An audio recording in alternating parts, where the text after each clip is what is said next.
بالله من الشيطان الرجيم.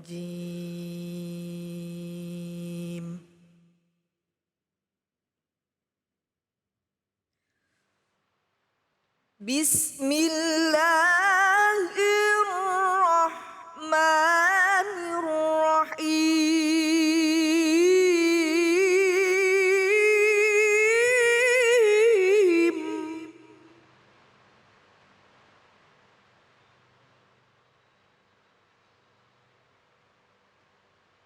ذلك ليعلم أني لم أخنه بالغيب.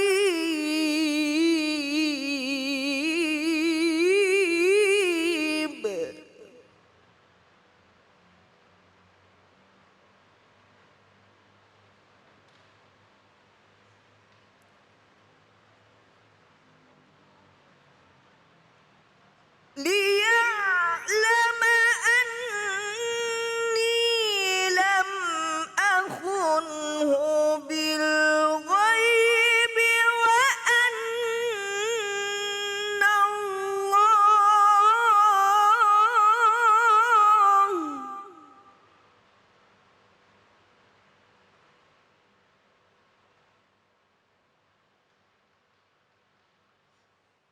وأن الله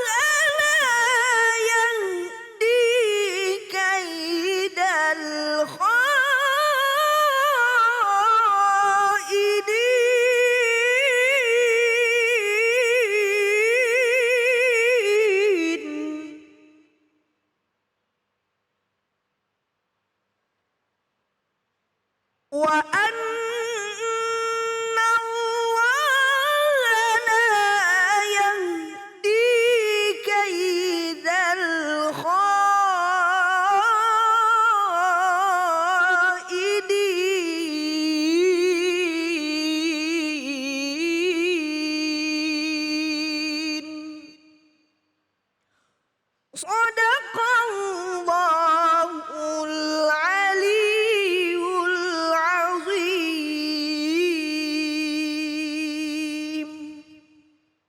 Assalamualaikum warahmatullahi wabarakatuh. Alhamdulillah wassalatu wassalamu ala rasulillah Sayyidina wa maulana Muhammad ibn Abdillah. La haula wa la quwwata illa billah. Maha suci Allah dengan segala firman-Nya. Terima kasih kepada Ustazah Maimunah yang telah melantunkan ayat-ayat suci Al-Quran. Semoga menjadi ibadah bagi yang membaca dan umumnya bagi kita semua yang mendengarkan. Kembali lagi saya Abe Gifran mengajak para pemirsa semua dalam program Cahaya Hati Indonesia. Insya Allah siang ini kita akan membahas tentang tafsir Al-Quran bersama para guru-guru kita dan mendengarkan tausiah daripada guru-guru kita. Insya Allah tausiah dan tafsir Al-Quran nanti akan dibahas oleh guru-guru kita, di antaranya Kiai Haji Khalil Nafis, Al-Ustadz Lufti Mubarak dan Kiai Haji Abdul Wahab. Bagi para pemirsa yang ingin ikut bersama kita ngaji bersama-sama, nanti kita akan ada segmen ngaji bersama Ustadz Munawir Ngacir. Jangan lupa kami tetap terus mengingatkan kepada para pemirsa dimanapun berada untuk tetap menjaga protokol kesehatan. Di antaranya mencuci tangan, menggunakan masker, menjaga jarak, menghindari kerumunan dan membatasi diri dari bepergian. Ibu, assalamualaikum. Sehat semuanya. Ini ungu-ungu ibu-ibu dari Majelis Taklim mana? Nama Majelis Taklimnya Al-Ikhwan. Dari semangat semuanya. Terima kasih sudah bisa hadir di Cahaya Hati. Mudah-mudahan ibu-ibu semua yang ada di studio ini diberikan keberkahan oleh Allah Subhanahu wa taala. Amin ya rabbal. Sebelum kita berbincang dengan para guru-guru kita saksikan tayangan berikut ini. Aku yang pernah ada di hatimu, pergi saja dengan kekasihmu yang baru, dan aku yang terluka oleh hatimu, mencoba mengobati periku sendiri. Aku yakin bisa. Cuplikan tadi membuat kita terenyuh bahwa kadang orang mampu menghalalkan segala cara. Di sini kita mari sama-sama berbagi ilmu dan mudah-mudahan jadi pengetahuan buat kita semua hadir guru-guru kita. Saya akan ke Kiai Khalil terlebih dahulu. Guru, assalamualaikum. Waalaikumsalam warahmatullahi Sehat wabarakatuh. guru ya. Alhamdulillah. Dari cuplikan ini guru mohon arahan guru bagaimana menyikapi tentang perselingkuhan guru. Ya, kita sebenarnya menginginkan pernikahan itu utuh. Jangan selingkuh. Utuh itu menerima kelebihannya sekaligus menerima kekurangannya. Jangan sampai karena ada kekurangan dari suaminya lalu mencari di luar yang haram. Itu tidak menambahkan harmonis tapi menambahkan lebih masalah. Oleh karena itu kalau ada masalah di dalam keluarga itu harus kita ingat untuk saling menutupi. Hunna libasul lakum wa antum libasul lahun. Pakaian itu kan kepantasan pakaian, menutupi aurat juga pakaian. Bahkan identitas orang itu ya pakaian. Kalau saya mau ceramah ya pakai sorban, pakai baju, pakai kopiah. Itu tanda-tanda saya sedang mau ceramah. Nah, begitu juga di dalam keluarga. Istri itu identitas suaminya, suami identitas istrinya. Jangan mencari kemana-mana ibu bapak kalau ada masalah suami istri. Jangan cerita sama teman. Baik. Nanti TTM, teman tapi mesra. Ya. Kepada orang tua pun kalau memang tidak perlu nasihatnya masih bisa atasi sendiri, jangan cerita apalagi pada orang lain. Untuk menjaga itu tadi ya? Untuk menjaga keharmonisan, tutup saja di antara keduanya. Cara nutupnya saling memperbaiki. Kalau nanti diomongin itu diperbaiki. Jangan macam-macam sendiri, wah menang-menang sendiri. Dan cara ngomongin pun juga yang pas. Ibu-ibu kalau bapaknya lagi datang capek, jangan langsung ngomongin kekurangannya. Tidur-tiduran dulu, dandan yang manis, yang cantik, dikasih kopi, tidur-tiduran di kasur, omongin tuh. Nah pas malam Jumat, wah tapi dikasih semua itu. Terima kasih guru. Kita ke Kiai Lutfi. Guru Lutfi, apa sih yang menyebabkan faktor-faktor daripada orang ini mau berselingkuh akhirnya? Baik, terima kasih. Assalamualaikum warahmatullahi wabarakatuh. Ya, faktor yang pertama sebagaimana yang disampaikan Kiai Khalil tadi, bahwa seseorang itu tidak menerima kekurangan dari pasangannya. Jadi ia harus meyakini bahwasannya pasangannya itu adalah pasangan terbaik, anugerah terbaik dari Allah Subhanahu wa taala. Kemudian yang kedua, di era teknologi saat ini, di era digital saat ini, kita memang harus lebih berhati-hati untuk menjaga hati, untuk menjaga pikiran kita. Karena potensi untuk berbuat selingkuh itu sangat-sangat begitu rentan, bahkan mudah. Seseorang dengan sangat mudahnya menghubungi siapapun, termasuk boleh jadi yang dikatakan masa lalunya, mantan-mantannya, dengan tanpa diketahui oleh pasangannya. Maka di sanalah setan mencoba untuk masuk. Maka setan itu salah satu caranya menggoda manusia itu dengan tazyin. Menghiaskan kepada kita, memperindah kepada kita. Dan segala sesuatunya itu seperti indah. Karenanya mendorong kepada kita untuk mencoba membuka komunikasi, bahkan lebih jauhnya mengadakan pertemuan, bahkan lebih jauhnya perselingkuhan itu tentu hati-hati akan sangat mendekatkan kepada perzinahan.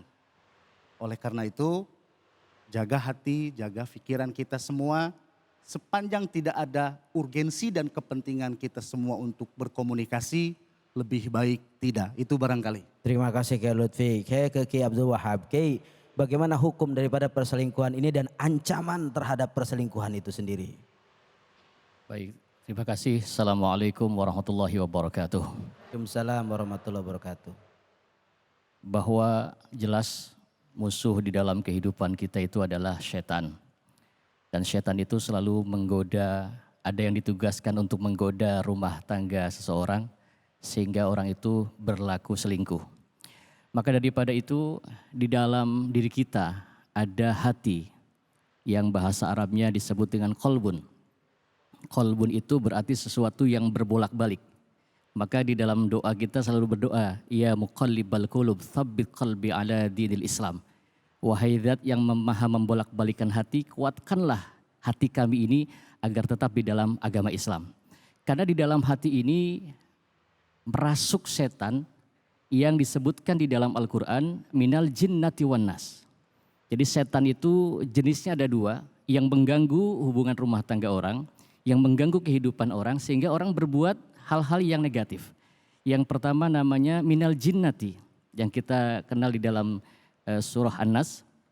Kita berdoa bismillahirrahmanirrahim qul a'udzu birabbin nas. Kita minta perlindungan kepada Allah. Kita tidak bisa melawan setan, kita hanya bisa berlindung. Malikin nas ilahin nas min syarril waswasil khannas. Dari bisikan-bisikan setan yang membisikkan kepada hati manusia. Apa bisikannya? Nah, setan ini jenisnya dua. Yang pertama minal jinnati. Setan yang membisikkan di dalam hati yang tidak nampak oleh mata. Bisikan, godaan, keinginan, hasrat, syahwat, seperti itu. Yang kedua, wannas, dan setan minal jinnati, setan yang bentuknya jin tidak nampak oleh mata, wannasi, dan setan yang doyan makan nasi. Artinya setan yang memang bentuknya manusia, tetapi membujuk, tetapi merayu, tetapi mengarahkan kepada manusia untuk berbuat jahat. Maka awal permulaan perselingkuhan itu yang pertama biasanya bermula dari pergaulan. Karena ikhwan atau kawan itu menjadi barometer kebahagiaan di dalam kehidupan rumah tangga kita. Jikalau kita bergaul dengan kawan-kawan yang tidak baik, kawan-kawan yang maaf akhlaknya kurang bagus dan mereka mengajak kita untuk berbuat hal-hal yang di luar nalar agama, berselingkuh, melakukan hal-hal yang negatif, maka kita pun akan terbawa. Maka untuk menghindari perselingkuhan itu paling tidak kita berdoa bermohon kepada Allah Subhanahu wa taala agar hati kita dikokohkan oleh Allah Subhanahu wa taala terhindar daripada hal-hal yang negatif. Itu mungkin. Terima kasih Kiai, Masya Allah. Lebih dalam lagi Kiai Khalil. Ini kadang-kadang menjadi satu kebanggaan dan menjadi sesuatu yang memang mereka viralkan sendiri. Apa yang menjadi salah mindset sehingga mereka menganggap bahwa perselingkuhan itu menjadi sesuatu kebutuhan. Nah, ada karena pergaulan. Jadi di antara teman-temannya hebat kalau dia punya selingkuhan. Sama dengan anak remaja yang baru puber itu bangga kalau punya pacar 5 atau 6. Jadi ada yang tidak beres dari pola pikirnya. iya. Dan begitu juga orang berkeluarga, seakan-akan indah kalau dia punya selingkuhan. Maka kalau selingkuh ya janganlah. Kalau mau ada senang lagi, nikah lagi aja. Jadi jalannya makharij al-fiqhiyah, makharij dihniyah, artinya solusi. Kalau Anda nggak cukup dengan satu istri, ya Anda nikah lagi dengan istri kedua. Tapi adil, jangan diam-diam. Tapi kalau perempuan ya jangan, dia cukup satu suami. Itu ketentuan di dalam agama kita. Oleh karena itu kalau memang ada kemampuan, ada niat, gak cukup dengan satu istri, mungkin ada satu istri memang butuh, yang lain banyak masalah, orang keluarga gak bisa disebutkan. Kemudian ada niat untuk dengan perempuan lain, jangan selingkuh, nikah. Dan nikah kalau pengen adil, syarat yang pertama adalah terang-terangan. Kalau nikahnya diam-diam pasti tidak adil. Masya Allah, luar biasa. Tapi tidak semua difahami oleh ibu-ibu. Kadang-kadang udah mendingan berselingkuh daripada nikah lagi. Bagaimana menyikapi Nah itu? ini memang ada budaya dari luar. Takut dengan legalitas tapi tidak takut dengan sembunyi-sembunyi. Innalillahi, Nah Masya Allah. padahal sembunyi-sembunyi itu pertama tentu melanggar kepada ketentuan Allah, syariat Allah. Yang kedua pasti tidak ada keadilannya. Yang ketiga tidak ada catatan dan warisannya. Yang keempat pasti ada permasalahan berikutnya antara anak dengan yang selingkuhan dengan anak kalau beranak dengan anak yang resmi. Jadi mafsadahnya banyak. Kalau memang nikah lagi sakit memang. Makanya kalau bisa ya satu. Benar. Kalau memang cukup satu ya satu gitu. Tapi ada orang yang gak cukup satu. Ada yang masalah dengan satu. Contoh ada teman nikah lagi. Ketika diperiksa ternyata memang dari istrinya yang tidak bisa punya anak. Lalu diizinkan oleh istrinya untuk nikah lagi. Karena diambil dari orang lain, kalau laki takut dia batal umpamanya dengan istrinya. Kalau perempuan batal dengan bapak, dengan laki-lakinya kan jadi orang luar masuk di dalam rumah itu. Mengantisipasi itu dia nikah dengan orang lain. Banyak masalah sehingga memperbolehkan. Oleh karena itu Fa in khiftum alla ta'dilu fawahidah. Kalau memang nggak bisa adil, tahan satu. Tapi kalau bisa adil, silahkan. Jadi di Islam tidak harus satu. Boleh dua kalau dia berani adil, berani juga diomelin mertua. Masya Allah luar biasa. Kiai Lutfi, boleh untuk diperluas bagaimana secara sosial tentang perselingkuhan ini? Perselingkuhan ini secara sosial jelas merupakan bencana yang besar ya. Karena ini adalah Masya Allah. budaya yang sangat-sangat negatif.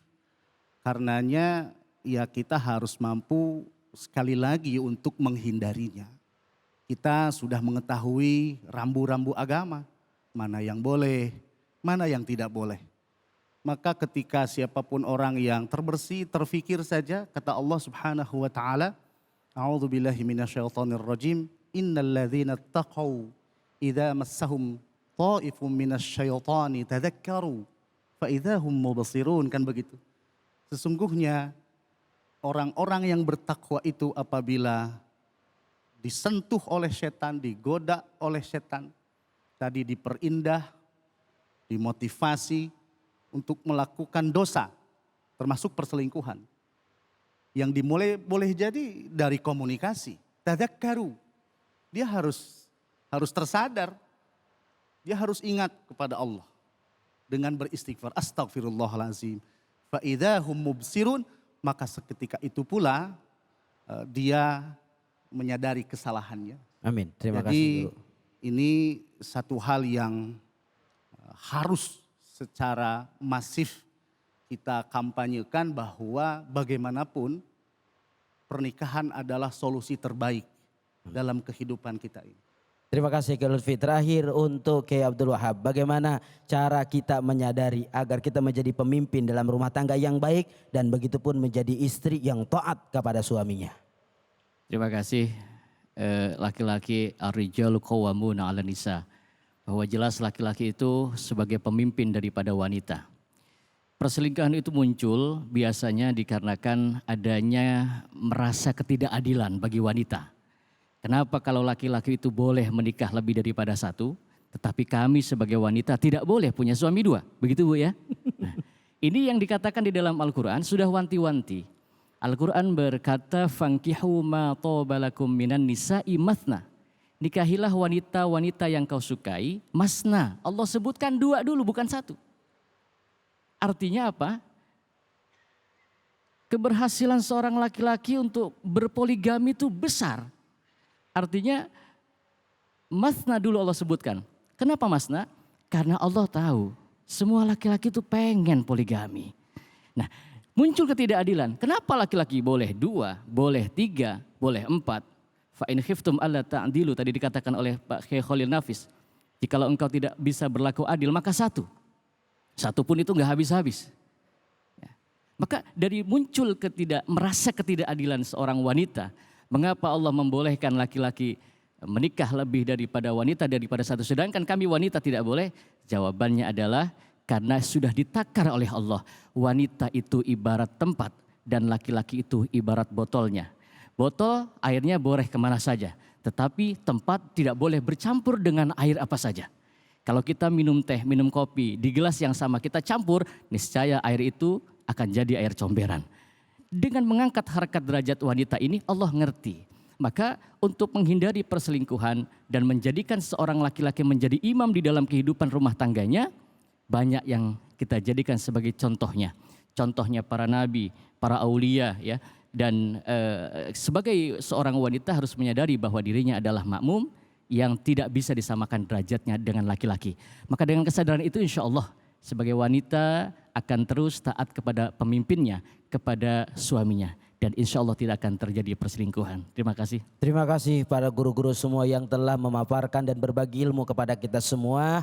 Dan untuk kita semua mari sama-sama kuatkan iman kita. Dan mudah-mudahan dengan kita mampu menjaga keimanan kita kepada Allah Subhanahu wa Ta'ala, Allah jaga kehidupan kita semua. Setelah ini kita akan membahas tafsir dengan guru kita Kiai Khalil Hafiz. Jangan kemana-mana, tetap di Cahaya Hati Indonesia.